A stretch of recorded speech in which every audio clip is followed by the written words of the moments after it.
মায়া গগৈ এবং আরব হোনাই গত 23শে নভেম্বর 2024 বেঙ্গালুরুর একটা হোটেলের মধ্যে চেক ইন করে। কিন্তু 24শে নভেম্বর এই দুজনের ভালোবাসার সম্পর্কের মধ্যে একটা ঝগড়া শুরু হয়, যার কারণ ছিল আরবের একটা সন্দেহ। আরব লক্ষ্য করছিল যে মায়া ফোনে যেন কারোর সঙ্গে বারবার কথা বলছে, যার ফলে তাদের মধ্যে একসময় কথা কাটাকাটি থেকে হাতাহাতি শুরু হয় এবং এই হাতাহাতি একটা সময় এমন পর্যায়ে পৌঁছায় রাগের মাথায় আরব অনলাইন থেকে একটা লাইলনের দড়ি এবং রান্না করার ছুরি অর্ডার করে। আরব প্রথমে মায়াকে দড়ি দিয়ে শ্বাসরোধ করে হত্যা করে এবং তারপর সেই ছুরি দিয়ে তার বুকের মধ্যে 10 বার আঘাত করে, যার ফলে ঘটনাস্থলেই মায়ের মৃত্যু হয়।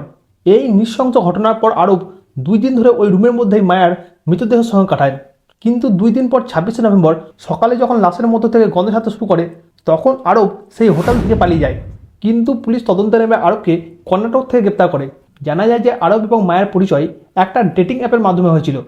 আরবের ছোটবেলার পারিবারিক ট্রমা, কারণ আরবের মা এবং বাবা তাকে ছোটবেলা থেকেই ছেড়ে চলে গেছিল, যার ফলে তার একাকিত্বতা একটা সময় তাকে অত্যন্ত ইনসিকিউর করে তুলেছিল। সে ভয় পেত যে তার মা বাবার মতো হয়তো মায়া তাকেও একদিন ছেড়ে চলে যাবে, আর তাই তার এই চরম নিরাপত্তাহীনতা ও ক্ষোভ শেষ পর্যন্ত একটা এরকম মর্মান্তিক হত্যাকাণ্ডের রূপ নেয়।